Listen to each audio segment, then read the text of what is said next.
السلام عليكم الاول. اتمنى بس لو في حد زعلان من موضوع التحكيم يعني اركنوا ده جانبا. لا اولا انتوا يعني الناس كلهم زي الفل كويسين قوي، والاستاذ خالد والاكاديميه هنا يعني بيعملوا دور كويس قوي قوي يعني.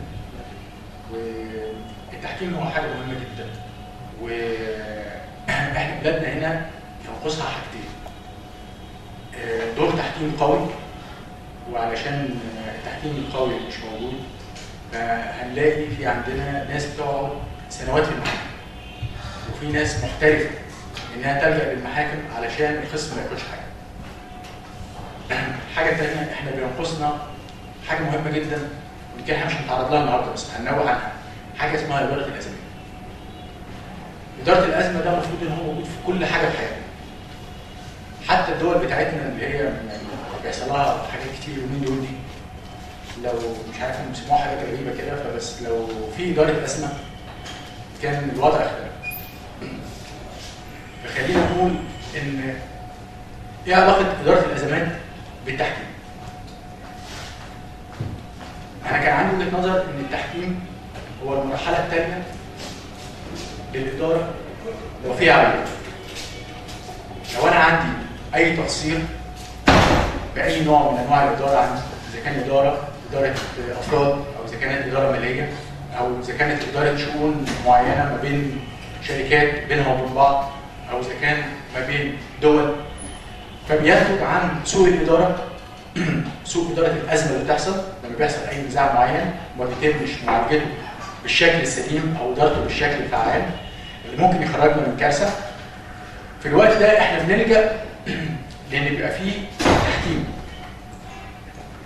فكان عندي وجهه نظر مختلفه شويه ان احنا من البدايه واحنا بنعمل اي تعاقدات مع افراد او مع جهات او مع دول، يكون التعاقد هو اقوى حاجه، علشان لو اخطأت في جميع المراحل ونشأ عندي نزاع يكون عندي المستند الاخير او الحجه الاخيره اللي يخليني الجأ التحكيم بس بشكل خطأ. معايا؟ موضوع سهل مش صعب، بس التحكيم خلينا نقول ايه يعني بعد مستشار ابراهيم ما ينفعش كلام ايه يعني، بس هو حطني طبعا في موقف صعب. المحاضره بتاعتي بعد مستشار ابراهيم، ومستشار ابراهيم ده استاذنا كلنا يعني. بس خلينا نقول يعني نعيد يعني لعل ذكرى تنفع بالمين يعني. التحكيم هو عباره عن مسار خاص، هو موازي للقضاء. هو ارتضاء بعض الاطراف ان يتنازلوا بارادتهم عن القضاء واختيار التحكيم. ليه بقى؟ التحكيم فيه مميزات كتير، وكمان فيه عيوب زي اي حاجه.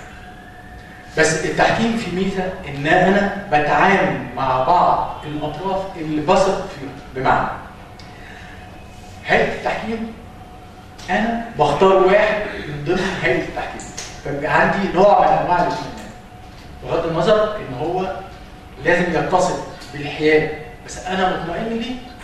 غير القضاء، مع احترامي للقضاء، بس مفيش حد فينا بيعرف الهيئه او اللي هينظر الى.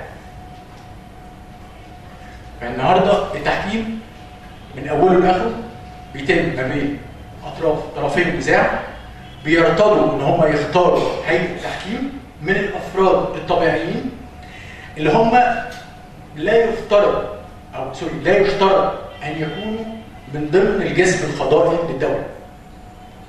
وكمان لا يشترط ان يكونوا حاصلين على شهاده في القانون.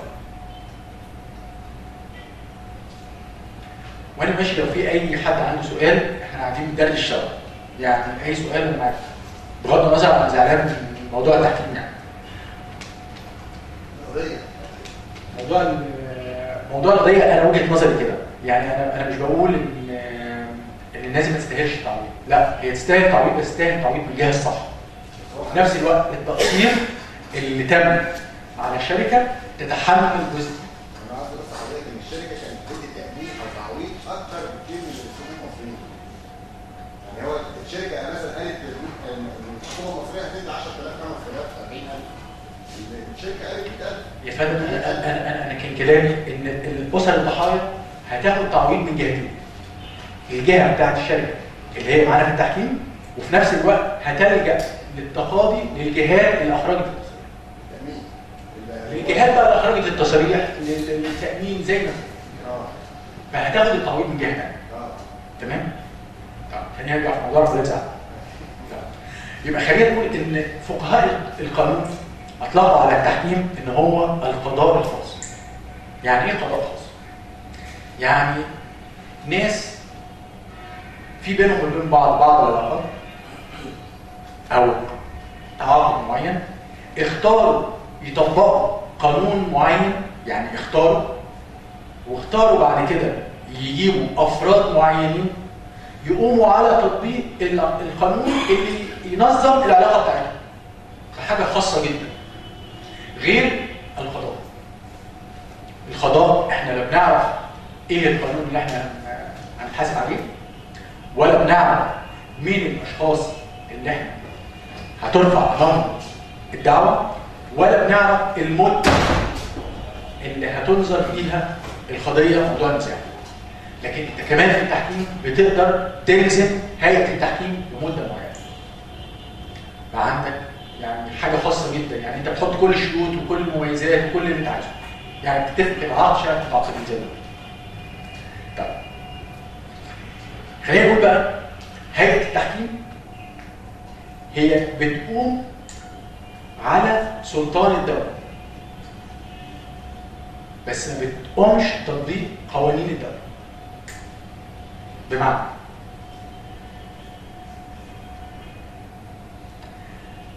قانون الدوله بيقول في النزاع الفلاني تعمل 1 2 3 4. لا، هيئه التحكيم بتقول ايه؟ المحتكمين نفسهم هم اقروا في العقد ان هم يطبقوا القانون المعين ده بس. يعني لو انا معايا شركه او دوله زي مصر ودوله ثانيه زي السودان، وفي نزاع نشأ من العمليه التعاقديه اللي بينهم او العمليه التجاريه، ممكن الاثنين في الاول خالص يتفقوا ان القانون اللي يطبق هو قانون جمهوريه مصر العربيه، وممكن الاثنين يتفقوا ان القانون اللي يطبق هو قانون جمهوريه السودان الشقيقه. تمام؟ فهم اختاروا القانون. لكن لو لجأوا للتحكيم القضاء هياخد القانون اللي تم التعاقد فيه للعمليه التجاريه. بغض النظر بقى اذا كان ده هم عايزين يعملوه تبع القانون المصري او تبع القانون الامريكي. فيبقى عندك في جهل كبير جدا بالقانون بتاع الدوله الثانيه، انت مش دارسه. وده 90% اذا ما كانش 100% من قضايا التحكيم الدوليه في مصر. احنا ما شاء الله الدوله الوحيده وبجداره اللي بتخسر كل قضايا التحكيم الدولي في ما عدا قضيه واحده. طبعا. لا بس السبب اللي خدوها الناس دي، يمكن ما اعرفش في حد من المستشارين او حد من الدكاتره هشرح لكم اللي قاموا بالقضيه دي. هي اتعملت بحاجه اسمها نظريه المحاكاه، ودي المره الوحيده والاخيره اللي اتعملت في مصر، واللي قاموا عليها مخابرات. الناس دي حطوا نفسهم لمده 5 سنين مكان الطرف الثاني. يعني هم قسموا نفسهم الهيئه جزئين، جزء الناحيه اليمين وجزء الناحيه الشمال. هو الخصم هو الحكم، هم الاثنين. وقعد يدور على ازاي اسرائيل هتفكر، وازاي اسرائيل هتطلع الحجج، وازاي هتطلع المساندات، والتاني بيطلع ازاي مصر هتفكر، والاثنين مصريين لمده 5 سنين. لكن دائما احنا بنحتكم او بتتم التعاقدات ما بين مصر واي دوله ثانيه واحنا مش عارفين اي قانون هيتطبق، وغالبا بيبقى قانون الدوله الثانيه واحنا ما شاء الله ما بنبقاش عارفين اي حاجه عنه. فالحمد لله يعني. طيب بيدرس هيئه التحكيم محكمين وليسوا قضاة. المحكمه لازم يكون كل اللي فيها قضاة من الحائزين على شهاده في القانون. طيب احكام المحكمين دائما ويجب وينبغي ان تكون تتصف بالحريه، حريه الراي وبالعداله. ولا يوجد بها اي تحالف لاحد الاطراف. يعني الطرف اللي اختار المحكم انا قعدت على المنصه انا مش على قانون. انت هنا على المنصه انت بتاع الحق، ما بتحاولش تشوف ايه مصلحه الطرف اللي حكمك او اللي انتدبك محكم، لا. وهنشوف الحته دي فيها مشكله، وبعض الشركات وبعض الهيئات بتلعب بيها، هنشوف عيوبها ازاي بعد كده. التحكيم عموما قديم جدا، بس احنا عرفناه مؤخرا. يعني خلينا نقول ان التحكيم منذ بدايه الازل يعني قابيل وهابيل احتكموا الى السماء في زواج المختلف. ارسطو اتكلم عن التحكيم. انا بقول لكم هندردش سوا يعني بعد الشبه ما ينفعش نرجع. ارسطو اتكلم عن التحكيم وليه؟ ان التحكيم هو افضل للاطراف المتنازعه عن القضاء. ليه بقى؟ لان التحكيم هو يد العداله، اما القضاء هو لا يلتزم الا بالتشريع. يعني القاضي ممكن يشوف ان انت على حق، بس النص زي ما قال سياده المستشار ابراهيم شويه، النص عنده بيقول كذا ما ينفعش، بس انت شايف ان اللي قدامك ده على حق، القانون بيقول كده. دي ميزه في التحكيم، ان المحكم هو يد العداله.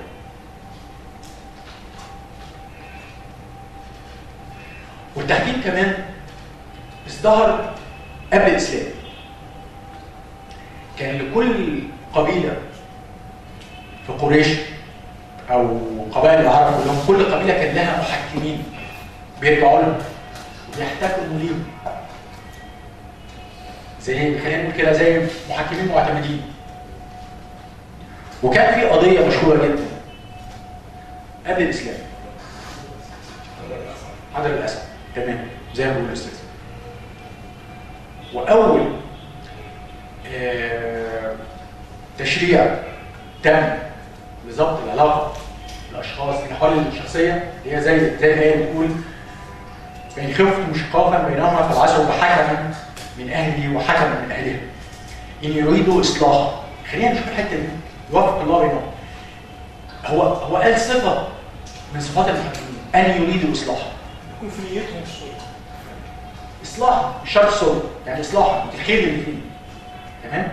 او ممكن يكون الخير ان هم ينفصلوا. سيدنا عمر بن الخطاب جري الاثنين اللي كانوا رايحين صفحه واحده وما جاتش معاهم. نعم فندم؟ سيدنا عمر بن الخطاب جري الاثنين كانوا رايحين صفحه واحده بزوجته ما جاتش، قال لهم لو في نيتكم الصلح كنت اصلحت. تمام.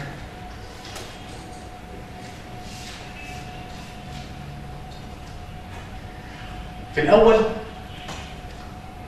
في البداية كان التحكيم بيرتبط ما بين الشعوب بتطبيق العدالة والسلام قبل وجود القوانين.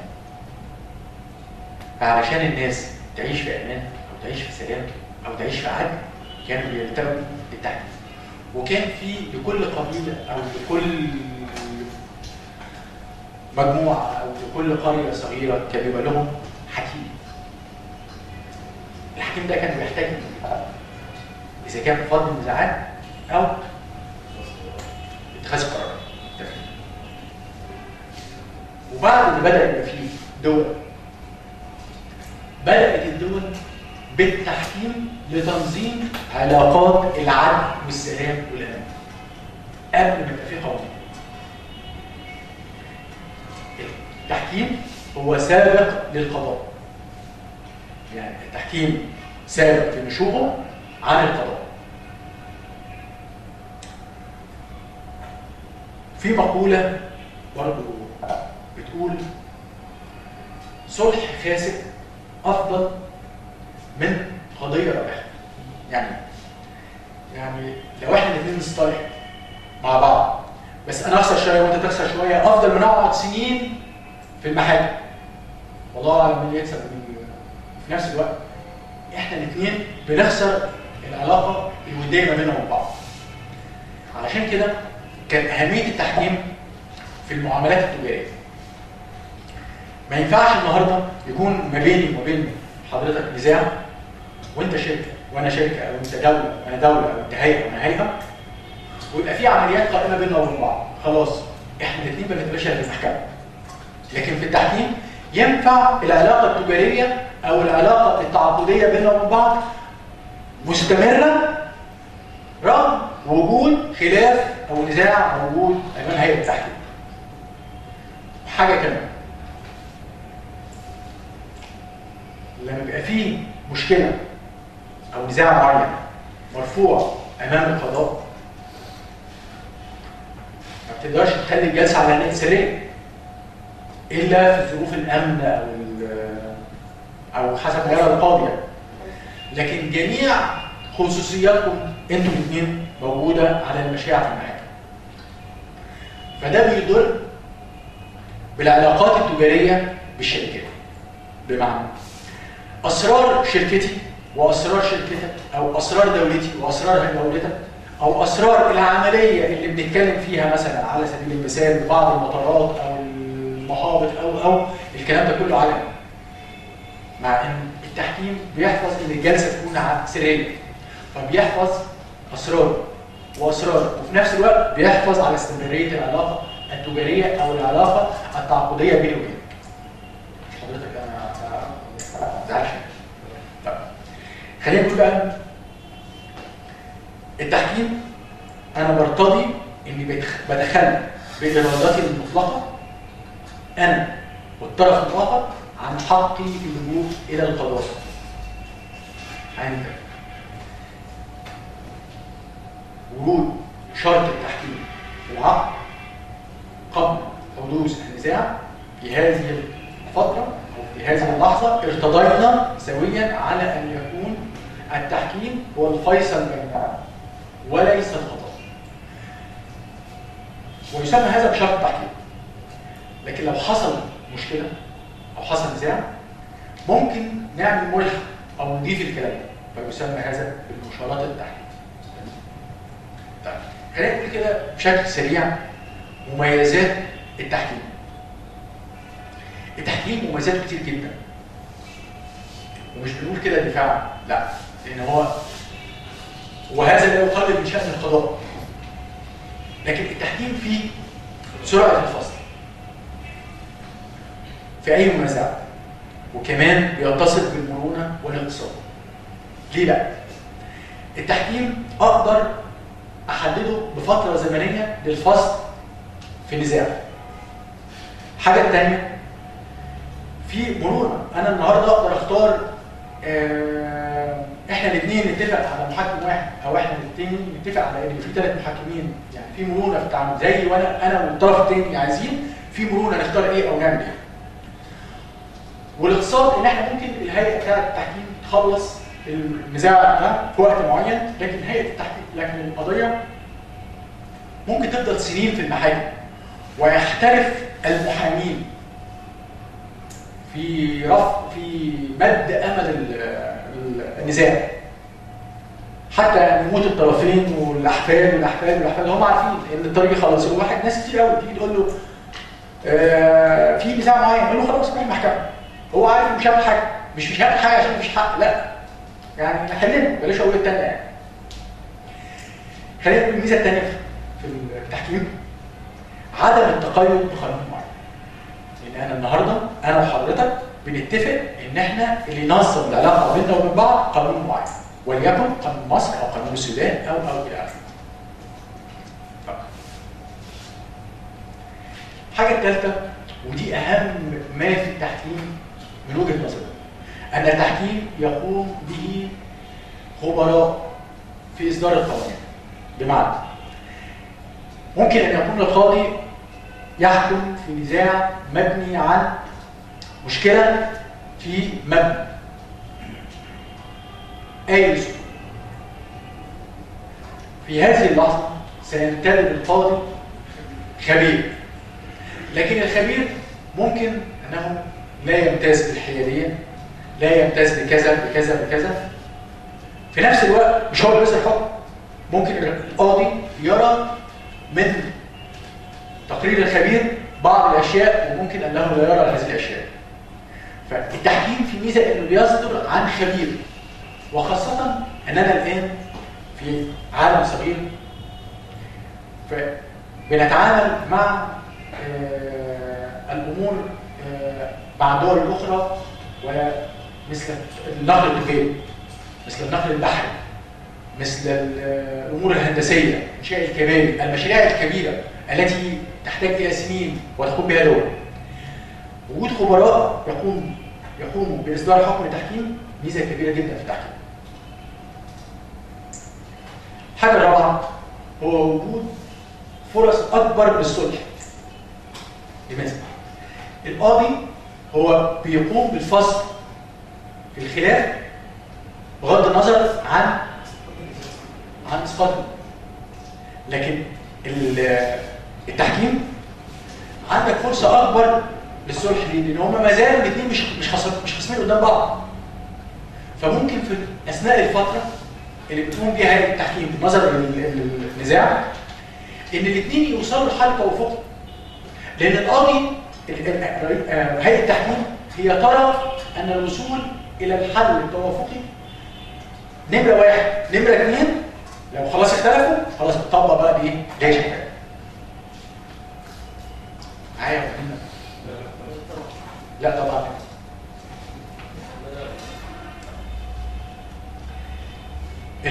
التحكيم هو بيقوم بعمل مهم جدا، وخاصة في بلاد زي مصر التي تكتظ بها المحاكم بآلاف الدعاوى.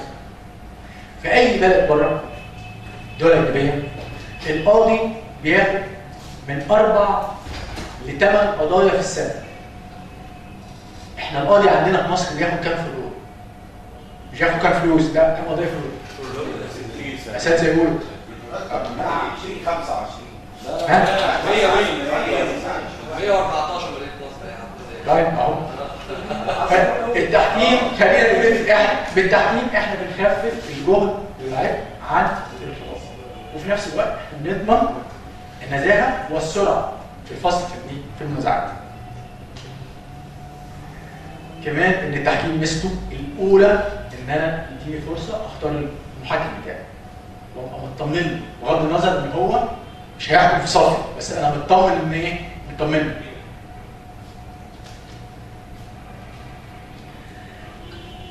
فرص الطعن في احكام هيئه التحكيم اقل بكتير منها في المحاكم. في ناس محترفه، احنا بنقول الميزه لسه هنقول. في ناس محترفه قبل ما يطلب الحكم يرد على المحكمه، وشفنا منهم كتير اليومين اللي فاتوا دول. لا بالذات اليومين اللي فاتوا دول اساتذه يعني. اساتذه رد يعني. فالتحكيم فرص الطعن فيه اقل، وده بيدي برضه قوه لحكم التحكيم. وخاصه ان لو الحكم تم بالصلح لا يوجد عليه طعن. عيوب التحكيم ما تزعلش.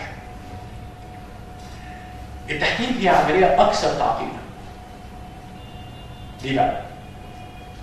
لان انا النهارده علشان اروح ادور على محكم، طب ما الناس لسه ما عندهاش ثقافه المحكمين، وهل ده محكم متمرس عنده خبره هيوديني يمين ولا هيوديني شمال؟ مش عارف. يعني حد عارف. فالحته دي فيها اكثر تعقيدا، خصوصا في الدول الحديثه في الاتجاه الى التحكيم. الحاجه الثانيه ودي اخطر ما في التحكيم من العيوب، وانا ارى انها يعني مش عيب في التحكيم بس ده عيب في الناس اللي بتلجا للتحكيم. في بعض الشركات بتلجا انها تضع شرط التحكيم في مزياله العقد في اخر العقد، خاصه مع الموظفين بتوعها، او تحط العقد البند بتاع شرط التحكيم في ملحق او تحطه بخط صغير، والموظفين بتمضي وبترتضي بدون عيب. الحاجه الثانيه بعض الشركات خاصه في مصر، الشركات المحترمه قوي يعني مش محترمه ولا حاجه، بتضع شرط التحكيم لمنتجاتها لو المستهلكين بقى عندهم اي نزاع بخصوص المنتجات دي تلجأ للتحكيم. حضرتك وانت بتشتري انت ما تعرفش، ما شفتش حاجه. فين بقى فين المسألة؟ أنا دلوقتي أنا بشتري من البستاني، بس أنا ما عنديش دلوقتي عقد تحكيم معاه، يعني أنا ما دخلتش معاه في العقد. فهمني كده، انا بقول لحضرتك هو حاططها هو هيستفيد بيها، أنا هستفيد بيها إزاي؟ هو انت مش هتستفيد بيها، انت ما عندكش علم. انا بقول لحضرتك في شركات قلت لا ماشي. كويسه. هو معتمد علينا. ايوه فاهم. هو بيمشي بيه. ايوه فاهم. وشركات موجوده هنا في مصر. طب ودلوقتي لما باجي أخصمه بقى أخصمه إزاي؟ عن طريق التحكيم. ما ينفعش قرار. لان انت حضرتك هتبص هتلاقي على المنتج بتاعه في كلمه عباره حاططها. يعني انت أحسن حاجة إن هو في تحكيم. تمام كده. تمام، بس أنا ما وافقتش على الشرط ده، أنا اشتريت الحاجة انت اشتريت الشراء بالنسبه لهم ده قبول. انا مش بقول ده كويس يا فندم، انا مش بقول ده كويس، انا بقول الكلام ده بيتم في الدول المتقدمه زينا. المتقدمه زي مصر يعني. بس بسجل بس فنقول متقدمه عشان ايه؟ فدي حاجه مش كويسه جدا، ودي بتضعف الاحترام.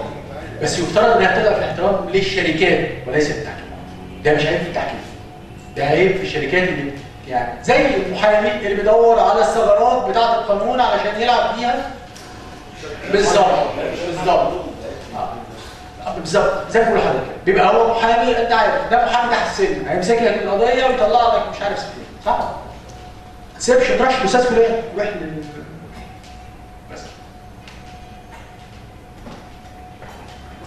حاجه ثانيه يعتبر برضه عيب، بس هو يعني ده عيب بالرضايا، ان انا وقت ما ارتضيت بالتحكيم ان كان عن رضا او عن علم او عن جهل، دي مش غلطه حق. انت كده بتحرم نفسك من اللجوء للقضاء. فيفترض ان انا قبل ما الجا للتحكيم يبقى عندي العلم بالقانون اللي هطبقه او بالهيئه التحكيميه المؤسسه. لو انا اخترت مؤسسه بعينها يبقى لازم اكون اطلعت على اللائحه الداخليه بتاعت المؤسسه، مش مجرد ان انا كتبت اسم مؤسسه معينه وهنقول المشكله دي بتتم ازاي. في بعض الاحيان بتزيد نفقات التحكيم بصوره كبيره جدا، خاصه التحكيم بيبقى فيه اطراف كبيره قوي، يعني بيبقى فيه هيئه تحكيم كبيره ويبقى فيه محامين عدد كبير للدفوع ويبداوا يطولوا امد التحكيم شويه. بس لو زاد عدد هيئه التحكيم عن 5 بدأ زياده في النفقات. بعض الشركات تلجأ لوجود اسم مؤسسه بعينها للتحكيم، وعاده بيكون هي لها اتصال معين مع الشركه دي مع المؤسسه دي، مش اتصال غلط لا، بس هي دائما كل ما نزاعاتها بترجع فدايما بيبقى اقرب للشركه عن الموظف، اقرب للشركه عن المستهلك، اقرب للشركه عن كذا، وفي نفس الوقت الشركه عارفه اللائحه بتاعتها، لكن انا كشخص مش عارف اللائحه بتاعت المؤسسه.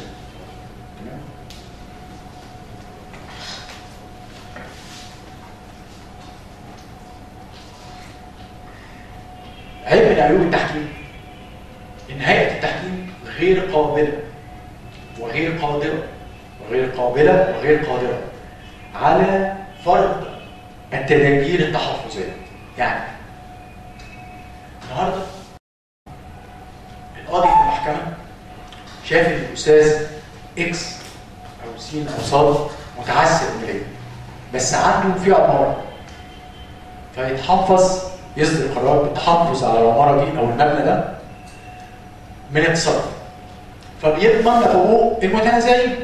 لكن هيئه التحكيم لا يوجد لديها هذه السلطه، وده اخطر العيوب. فانت النهارده ما تقدرش تتحفظ على جزء من ممتلكاته او بعض ممتلكاته اللي بيها تحفظ للاطراف الاخرى حقهم.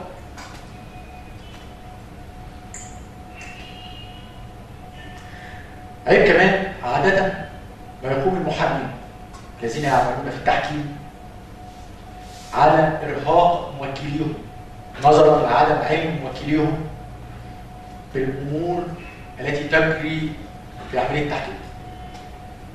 يقعد يختلف له مصاريف، وعلشان اجهز لعيبه التحكيم واصل المحكم الفلاني طلب ولا الفلاني، فبيرهق الموكلين بتوعهم. بالمصاريف اكتر منها في القضاء العادي، لان القضاء العادي هيرجع لاي محامي تاني فهيعرف ان المبلغ ده طبيعي، المبلغ التاني ده مش طبيعي، هتبقى العمليه مبرره. لكن التحكيم المحامين اللي بيشتغلوا عن الطرفين عاده بيعملوا شغل حضرتك قلتها مش عايز اقولها اصلا، ممكن شغل كويس انا مش عارف.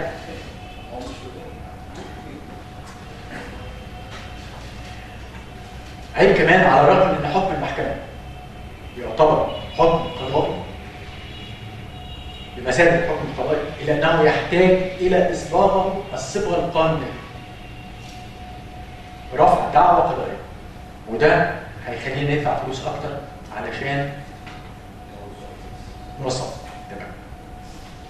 دي تعتبر كده بشكل سريع مميزات وعيوب التحكيم. في عندنا اي سؤال ولا نايمين؟ نايمين صح؟ انا قلت بعد الشر ما ينفعش كلام. خلينا هنتكلم عن كام حاجه كده صغيره برضو عن التحكيم. الفرق بين التحكيم والنظم المتشابهه، يعني اللي هي بتقول بحل النزاعات بين الناس، زي التحكيم والصلح. هل التحكيم زي الصلح؟ هو زيه في حاجات مش زيه في حاجات. بمعنى التحكيم يتشابه مع الصلح في ان اللي بيقوم بالتسويه الامر طرف ثالث، بس مش طرف ثالث بتاع التحرير ولا المظاهرات والكلام ده، لا، يعني شخص ثالث غير الطرفين اللي هو المتنازعين مع بعض. في طرف هو اللي بيقوم بعمليه التحكيم او بعمليه الصلح. الصلح يقتصر فقط على تهدئه وتقريب وجهات النظر. تمام؟ بس هو ده اقصى حاجه ممكن يعملها. لكن التحكيم بيصدر حكم ممكن يكون مع او ممكن يكون ضد. المحكم يتمتع بسلطه تجاه الاطراف، لكن المصلح ما عندوش اي سلطه خالص، وعلاقته بيهم بتنتهي بتقريب وجهه النظر بينهم وبين بعض. طب ايه علاقه التحكيم بالقضاء؟ يعني التحكيم والقضاء. التحكيم هو عداله موازيه للقضاء، ولازم تكون عداله، ما ينفعش تكون غير كده. قاضي التحكيم وقاضي تحكيم. قاضي التحكيم يختص بنزاع بعينه، اما القاضي هو قاضي موضوع، يعني يختص باي نزاع يوضع بعينه. القاضي ملزم من قبل الدوله بمراعاه القانون. المحكم معين من قبل اطراف النزاع. حكم القاضي بيصدر علشان حاجه واحده، يطبق ويحفظ القانون. حكم المحكم بيطبق بيه العداله والانصاف.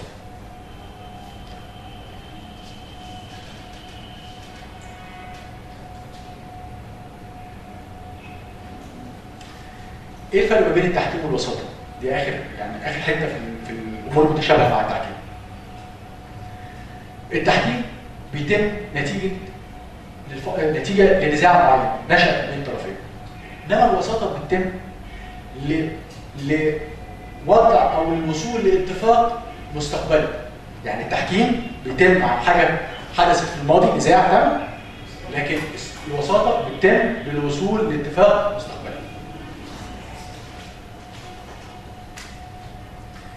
هنقول بشكل كده بسيط برضو عن ايه قانون التحكيم وايه انواع التحكيم.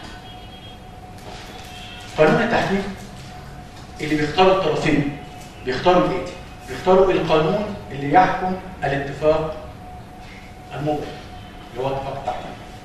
بيختاروا كمان القانون اللي بيحدد اجراءات التحكيم، وكمان بيختاروا القانون اللي بيحدد موضوع النزاع.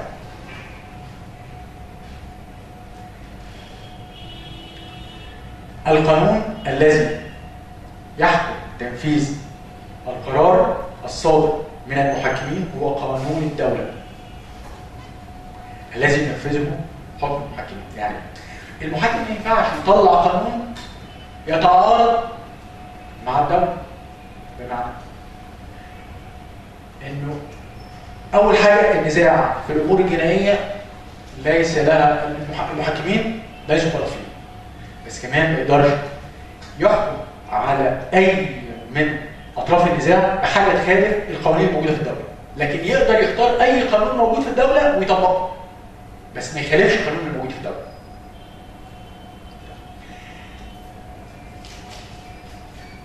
عندنا في التحكيم نوعين، في تحكيم حر بيقوم بيه افراد، وفي تحكيم مؤسسات. وغالبا ما تكون تحكيم المؤسسات ينظمها لائحه داخليه بكل مؤسسه.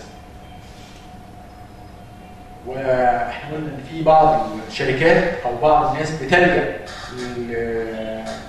لكتابه اسم مؤسسه بعينها وهي غير، يعني يا ريتها غير مطلعه، يعني ممكن ما تعرفش مكانها فين اصلا. بس من احد الشروط الاساسيه قبل ما اختار اي مؤسسه تحكيميه ان اطلع على اللائحه الداخليه بتاعتها، لان ممكن تكون اللائحه بتاعتها بتتعارض مع احد الشروط اللي انا حاططها في العقد بتاعي، فانا كده اسقطت حق من حقوقي، لان انا اخترت قوانين 1 و2 و3 هم اللي يفصلوا في النزاع لو تم بيني وبين الشخص الفلاني. في اركان التحكيم وفي اركان بطلان التحكيم. يجب ان تتوافر الشروط الاساسيه علشان التحكيم ده يكون تحكيم سليم. اللي هي اركان التحكيم. هي اول حاجه توافر التراضي. لازم يكون في رضا بين الطرفين. وده بيبان ان الاثنين ابن شرط التحكيم. الحاجه الثانيه بنحدد المحل المشروع. دولة مصر ولا دولة السودان ولا القاهرة ولا الجيزة ولا، وبحدد السبب القانوني. أي خلاف ينشأ نتيجة عن 1 2 3 عن المعاملات اللي بيننا وبين بعض، لازم يكون السبب ده سبب قانوني. وكل الأشكال دي لازم أصبغها بشكل كتابي. لو لم يتم كتابتها لفقد مشروعية أو فقد الصحة. بطلان التحكيم يبقى بسبب عدم توافر حاجه من اللي فاتت. بدأ مؤخرا، للاسف الشديد مؤخرا، مش عشان بدأ، لا مؤخرا، لان مؤخرا الوطن العربي يدرك اهميه وقيمه ومعنى التحكيم. الاهميه دي نمرة 1 هي ناتجة عن الأهمية الاقتصادية.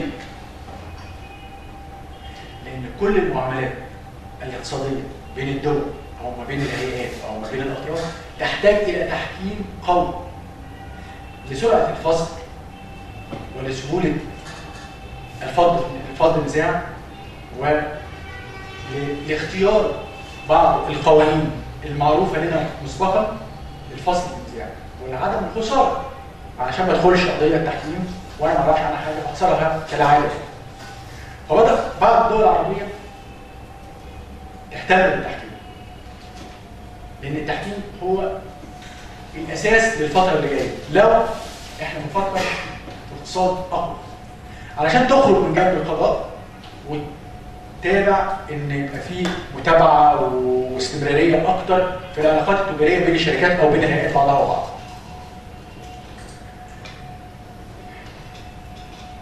ميزه كمان في التحكيم، خاصه انه بيقوم على خبراء، بيبقى الاساس لجميع القطاعات الهندسيه والتي تقوم على عقود المقاولات والتي تقوم على عقود النقل البحري والجوي واعمال المقاولات الكبيره بين الدول ان تلجا للتحكيم، لانها تقوم على اساس خبراء يستطيعون الفصل في المنازعات التي تتم بين طرفي النزاع. ده تقريبا يعني صوره عامه عن التحكيم. التحكيم اللي يقول عليه، ولو عندكم اي اسئله، ويعني انا سعدت بيكم جدا، واتمنى اكون قدرت اوصل لكم حاجه ان شاء الله. طب في حد عنده اي اسئله؟ اتفضل يا استاذ.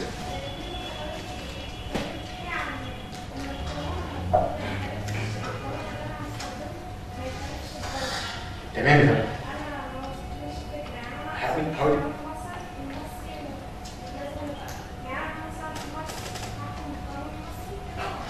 هقول لك مثال. النهارده احنا الاثنين بنرتضي التحكيم لفضل النزاع، وبنختار قانون معين يقوم بالفصل في النزاع. بمعنى انا بختار قانون موجود يا اما في مصر يا اما موجود في السودان يا اما موجود في السعوديه، او القانون ده موجود نصا. انا بختار المواد اللي تناسبني، بس ما اخترعش قانون جديد، او ما اقولش قانون عكس ماده قانونيه موجوده في نفس البلد اللي انا بطبق القانون بتاعها. انا بختار المواد اللي انا عارفها وبتناسبني، اللي تلاقي بالنزاع بتاعنا. ما بسيبهاش على الاطلاق زي المحكمه. يعني المحكمه القاضي عنده كل القانون هو بيدور فيه ويبدا يطلع الفصل في النزاع. انا بختار قانون معين، بس القانون ده لا يخالف قانون الدوله، لان انا اوريدي بجيبه منين؟ من قانون الدوله اللي انا اخترت فيه ان ده حل النزاع. تمام؟ لا قانون الدوله، تمام، هو قانون الدوله مش هيخالف النظام العام. تمام؟ في اي سؤال تاني يا فندم؟ سعيد بيكم جدا، بالتوفيق ان شاء الله.